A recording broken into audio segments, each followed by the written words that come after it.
Hi, I'm Dwayne Brown. Tonight on KPBS Evening Edition, there's a statewide Amber Alert for a 3-week-old baby his father suspected of kidnapping him, and the trail leads to San Diego. And California may not reach its goal to cut greenhouse gas emissions by 2050 unless there are aggressive changes. Why the state is falling behind and what needs to be done to catch up. I'm Peggy Pico. Also ahead, nearly 1,000 new refugees from Burma live in San Diego. What the refugees are doing to help themselves and their community. It is one of the most beautiful spots in San Diego, but the smell. And we'll tell you why folks have to hold their noses around La Jolla Cove these days. KPBS Evening Edition starts now.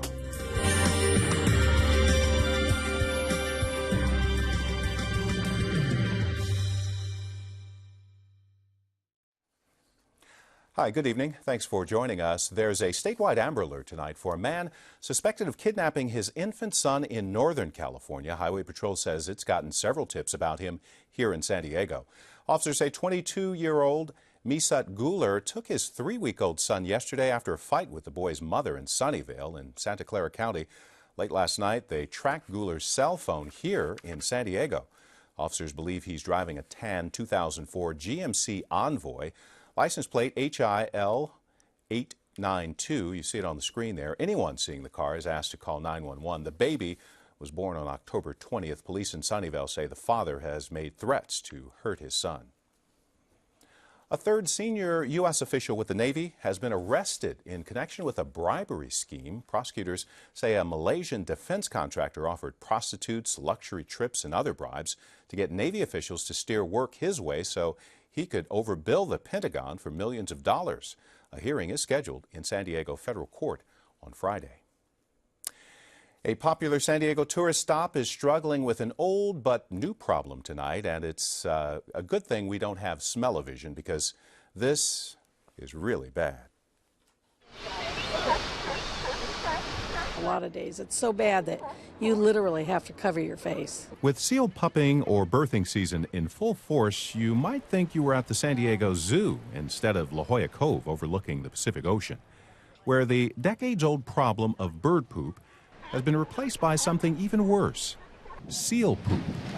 Susan Fisher lives in El Cajon and comes to the Cove about twice a week. If I were a tourist, I probably would walk by very quickly and want to go someplace else. It is one of the most beautiful spots in San Diego, but the smell has forced some visitors to the historic pink-colored La Valencia Hotel to seek accommodations elsewhere.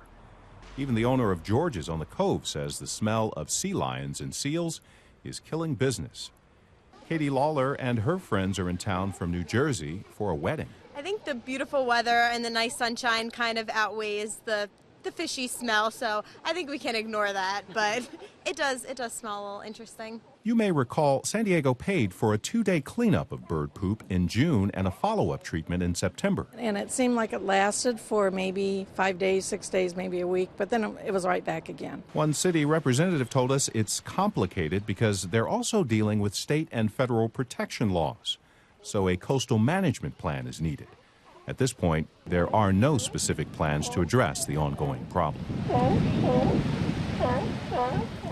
And business owners are hoping something is done sooner than later, and more rain would be welcome to help wash down some of the stench. A new report says part of San Diego's hospitality industry is stuck in neutral after the recession. Researchers at National University say employment in the hotel industry is at 90% in San Diego compared to 97% nationwide. It says other cities are benefiting from a theme park arms race between Disney and its competitors. California may need to come up with new strategies and technologies to fight climate change. Peggy Pico explains why. A new study finds California is on track to reduce its greenhouse emission by 2020, but the state will not reach its overall goal by 2050 unless tougher standards are put in place. Tim Duane, a climate change law professor at the University of San Diego, joins me with more on the situation and USD's Climate and Energy Law Symposium on Friday. Welcome, Tim. Thank you. Now, what are the state's greenhouse gas reduction goals in a nutshell? Well, the state passed a law in 2006 that has an objective of getting California's greenhouse gas emissions down to its 1990 levels by 2020. And then the Governor Schwarzenegger adopted an executive order calling for an 80% reduction by 2050, but that's not a law by the legislature. So it's really to get back to 1990 emissions in the air by 2020. I see. AB 32, that law you're talking about, establishes how these goals are going to be met, correct? What measures have been implemented since that law? Well, AB 32 has a couple of different features. One is what's called a cap and trade system, where certain emitters are going to have a cap on their emissions, and then they're either given allowances or they purchase allowances that they then can trade to try to have the most efficient reduction. We also have reductions through renewable portfolio standards of renewable energy generation, and also through the transportation side of things, basically what's called a low carbon fuel standard, and then more efficient automobiles. What are some of the legal challenges to this law and meeting those goals? Well, there are a couple. Some are state law. There's been a set of challenges about whether or not the Air Board followed the California Environmental Quality Act. That has already been dealt with. There was a challenge about whether they were allowed to do certain complex trading regimes. That's been dealt with. There also is a constitutional challenge in California that selling the allowances might violate Proposition 13 as a tax that had not gotten a 2/3 majority. Then there are some federal issues as well, and we can go into those if you want. Let's do, because I was going to ask you, how does California's climate change laws compare to the federal and international laws? And can we, well, let's have you answer that first. Well, before AB 32, California passed a law in 2002 called AB 1493 that established standards for automobiles. That was potentially in tension with the Federal Clean Air Act, and there were a series of lawsuits around that. Ultimately, the Obama administration negotiated an agreement, so we're in compliance with that now. But there also is a constitutional challenge. Some developers of non-renewable energy resources, ethanol producers, coal, gas, and oil, have challenged California's controls as basically unconstitutional because they violate the Commerce Clause. They put a burden upon other states. And that's where I was going with this. Is this something that California can do or reach these goals on their own, or because of these commerce trades, because of the interaction and even just the airflow, from a nearby state? Is this something we can really control in isolation? Well, there are two issues. One is a legal question, and one is the broader kind of physics and policy issue. On the legal side, California can go forward as it has. The Ninth Circuit Court of Appeals recently rejected an earlier decision by a federal court saying that California could not do that. But that could possibly be challenged up to the Supreme Court, so there's still a risk of that. From a policy standpoint, though, both California as a state and the U.S. government, the EPA as a nation, do not control all greenhouse gas emissions. But what we're doing here is we're really developing a model. We're implementing a system that can then be adopted more broadly. Getting back to the new Air Resources Board report, which suggests California won't meet its 2050 goals, do you think their conclusions were reasonable? Well, I think the report is more half full than half empty, and here's why.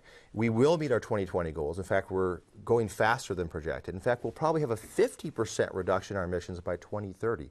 That's pretty astounding given that California's population and economy are continuing to grow.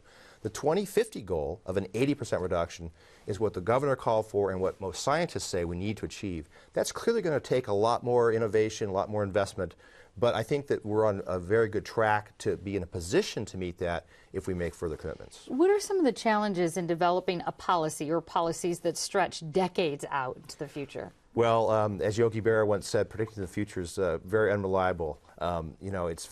Forecasting's a challenge. New technologies come about. Think back what has happened in the last decade in terms of new technologies, new ways of people using electric vehicles or hybrids, or new technologies for communication. So there's that problem.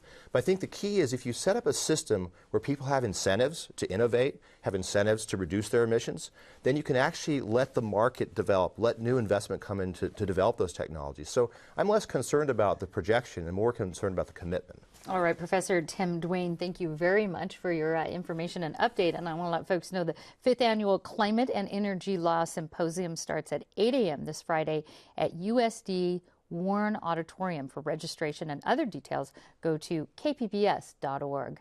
Thank you. Climate change and sustainability weren't buzzwords about a century ago when San Diego was getting ready for the Pan American Exposition in Balboa Park, but they are now, and the park is changing with the times. The city announced plans today to get LEED certification for more of the park's buildings. They're 3 already are certified, and the plan calls for 10 buildings by 2015. SDG&E says the benefits will go beyond the environment. Allow the museums that instead of paying their utility bills, that they could put those monies into programs and continue to provide those rich cultural programs for our community here. The utility is collaborating with Balboa Park and Green Building Council. They say it's already saved $1 million in a year by retrofitting the Natural History Museum, Reuben Fleet Space Center, and World Beat Cultural Center. The Miramar landfill is running out of space, so city officials are now working on a zero waste plan. It calls for diverting all waste from landfills by 2040 through conservation, recycling, and composting. The state wants 75% of waste to be diverted from landfills by 2020. Gas prices in San Diego County are at the lowest they've been since January. This is a station in La Jolla. The average for a gallon of regular around the county, though, is $3.67. Prices have been falling for more than a month now. AAA credits the decrease on lower wholesale gas prices and the switch to winter blend gas here in California. Well, if you're going to be around San Diego State tonight, we want to warn you about an emergency exercise on campus. There will be lots of crews at work. It's just a drill though. The fire department and Metropolitan Transit are teaming up for an exercise at the University Trolley Station and in the tunnels. Trolley service will not be interrupted. The drill starts at 7 tonight, runs until about 4 tomorrow morning.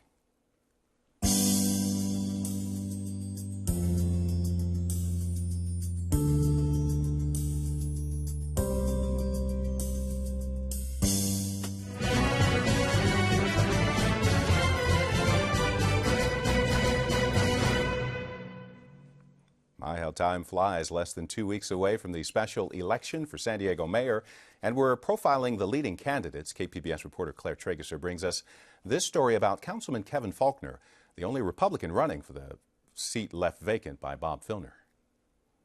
On a recent Sunday afternoon, Kevin Faulconer bustled around his Point Loma front yard, helping his kids set up fake spiderwebs, cardboard graves, and dangling ghosts for Halloween. Faulconer was businesslike and efficient as he took instructions from his children. What are the nails for, though? To put them in the ground. Hold them down. So do you need some more? Faulconer's businesslike bustle is understandable. He's in the home stretch in the San Diego mayoral primary. Faulconer was raised in Oxnard and went to San Diego State University, where he joined the Kappa Sigma fraternity and was elected student body president. After graduation, he worked in public relations, lobbying for expansions of the Grossmont Hospital, the Convention Center, and the sports arena at SDSU. Although raised a Democrat, Faulconer became a Republican while in college because he said Republican ideals appealed to him more. I decided, this is how I feel strongly about the issues that make sense for me, and particularly economic opportunity. San Diego's conservative group, the Lincoln Club, has spent $75,000 on mailers trashing Faulconer's main opponent, Nathan Fletcher. And the San Diego County Republican Party has spent more than $90,000 on pro-Faulconer mailers. But Faulconer's campaign is reluctant to link him with the Republican Party. Although endorsed by the Republican establishment, including former Mayor Jerry Sanders, campaign ads place him strictly in the middle. Kevin Faulconer knows there's no Democrat or Republican way to fill a pothole. Faulconer's campaign spokesman, Tony Manilatos, even said that Faulconer would be a Democrat on the East Coast and is not a, quote, Republican's Republican. Manilatos says Faulconer is a moderate who's pro-choice, pro-DREAM Act, pro-gun control, and pro-same-sex marriage. Faulconer's campaign says he has never voted on abortion or gun control, so his position on both isn't well documented. Planned Parenthood of San Diego says Faulconer has never returned a questionnaire about his stance on abortion rights. Faulconer did support a city council resolution calling for national immigration reform, although it was more toned down than the original. Faulconer has made a marked transition from being against same-sex marriage to being for it. Call the roll. Faulconer voted against a 2007 council resolution supporting gay marriage. A year later, he changed sides, voting for a new council resolution supporting gay marriage. That passes 6-2. He says his stance on gay marriage is deeply personal and that he changed his mind after talking with friends, family, and his pastor. The biggest issues Faulconer supported on the city council were road repair and road work, pension reform, good paying jobs for San Diegans, and it's a competitive advantage. Now that he's running for mayor, Faulconer frequently highlights one of the first things he did on the city council 5 years ago, the Mission Bay Park Initiative, which captured hotel lease money that had been going to the city's general fund. The city was stealing money that was supposed to stay here in the park for public improvements, environmental improvements. And after the first year or so, I said, we've got to change that. And we've got to make sure that this money is staying there. Faulconer also cites the downtown homeless shelter as one of his biggest accomplishments. I've spent most of my, not only the temporary shelter, but a lot of political effort, energy on a full service connections housing project in downtown, which I championed. Carl Luna, a politics professor at San Diego Mesa College, says Faulconer is trying to shift toward neighborhood and environmental issues that will resonate with more voters. What Mr. Faulconer is trying to show is that he was a stable manager as a city council member, that he was good working against Bob Filner to get him replaced, and that he's a man in the middle. That he's not just going to be slash this, close that, more of Republicans of yore. More San Diego voters are Democrats than Republicans, and the Republican brand is suffering nationally. So Luna says it makes sense that Faulconer's campaign is trying to distance him from the GOP. San Diego is a city that's becoming purple on its way to blue. So the old traditional San Diego is a Republican bastion going toward more conservative social issues, and the rest probably is not going to play well for the party. Kevin Faulconer is like Republican Party 1.5, trying to head toward a 2.0 that can grab the middle ground in future elections. Faulconer was reluctant to say what appeals to him about the Republican Party, and says his support from Republicans won't influence him if he's elected mayor. I'm proud of my independence. I'm proud of standing up for what I believe is right. It's not about partisanship. It's about standing up and working with people to move issues forward. Claire Tregeser, KPBS News. We have more about Faulconer and the other candidates for mayor online at kpbs.org/election. The mayoral primary is set for November 19th. Interim San Diego Mayor Todd Gloria has been awarded a fellowship after being named one of the most promising young leaders in American government. The fellowship comes from the Aspen Institute, a policy studies organization in Washington, D.C. They select 24 fellows who have a record of excellence and were nominated by their peers, community leaders, and political organizations. Labor unions are spending more than $1 million on TV ads to encourage House Republicans to pass comprehensive immigration reform. Now, the ads feature quotes from Republicans about people who have entered the country illegally. I'll do anything short of shooting them. When you listen to what the Republicans say about immigrants, it makes you wonder if they believe in this country as much as we do. The AFL-CIO paid for the ads. They'll air in Spanish in 4 states with large Latino populations, including California. The English versions will run in Washington, D.C. Nearly 1,000 refugees from Burma live in San Diego. Peggy Pico explains what they're doing to help themselves and their community. The nation of Burma, officially known as Myanmar, is wedged between Thailand, China, and India. A civil war has raged in the country for more than 50 years. But despite reports this week of a possible peace treaty, 90,000 refugees have fled to the U.S., with more than 1,000 living in San Diego. Joining me with more on the grassroots organization that helps refugees here are Andrew Ray with San Diego's Kurin organization and April Mu, born in a Thai refugee camp after her parents fled prosecution in Burma. Welcome. April, let's start with you. Now, you were born in this refugee camp on the Thai-Burmese border. How old were you when you came to the U.S., and why did your family leave Burma? I came here when I was 15 years old. They left Burma because they got persecuted by Burmese army, and there is no chance for them to stay because every time, since my parents were young, they have to flee. They have to run away, and then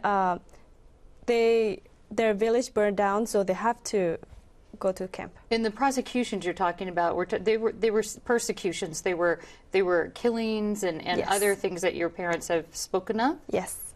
Okay. Andrew, what are some specific challenges that Burmese refugees in San Diego face? Well, if you have ever traveled to another country or another culture and tried to live in and work in that environment, there's always a process of adjustment. I think that particularly with refugees from Burma, there are generations of trauma that have really put them into this situation where they kind of have additional challenges, I think, to adjusting to a lot of the issues that come along with urban living in San Diego. It's a whole different lifestyle, kind of the farm remote versus the urban here. Exactly. Your organization began in 2009, and it refers to itself as an ethnic community self-help group of sorts, staffed mostly by refugees from Burma. What sort of services are offered? Well, we do a lot of things. We work really hard to place our clients in job situations that are appropriate for their skill set. We also do targeted case management, which involves responding to a lot of the difficulties and the technical kind of things that people have troubles with when they come over. And we also have a youth program that we're very heavily invested in.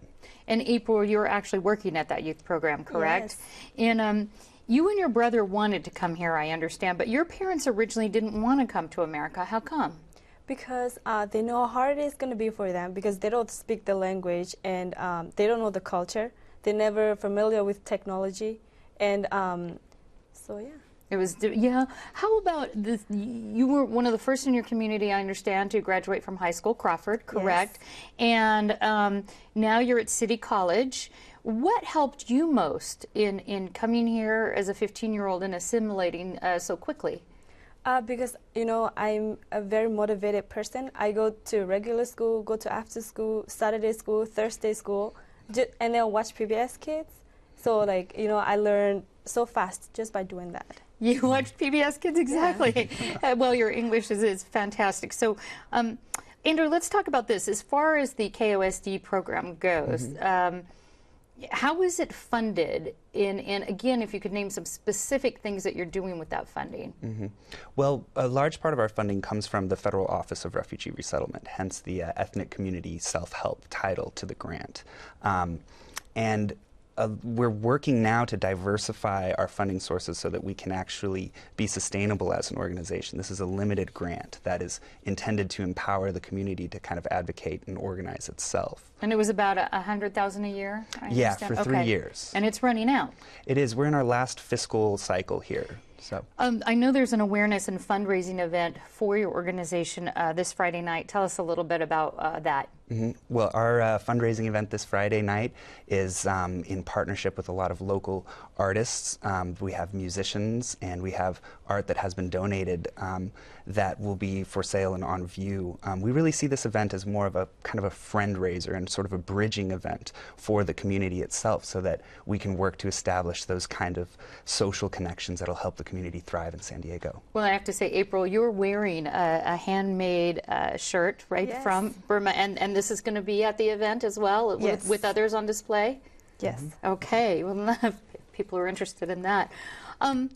I want to ask you, April, if the ceasefire does not go through in Burma, this one, I know there's been multiple ones in the past, would you return or visit? Right now, I want to visit, but I don't think I can, go visit. Right at the moment. Yeah. How about in the future? What are your plans for the future? In the future, I want to be a nurse, and then I want to help somehow in medical field to go back and help. So study here and then go back. And what are your parents saying? How are they doing right now? Right now, my dad is kind of the leaders in the community, and he encouraged other, elders to support of the youth, and then also the families here. And then, yeah, right now they're doing okay. All right, well, keep us posted. April Moo and Andrew Ray, thank you so much. Thank you. I'm Gwen Eiffel. On the next news hour, the #1 medical complaint among combat veterans, tinnitus or ringing of the ear. That's Wednesday on the PBS NewsHour.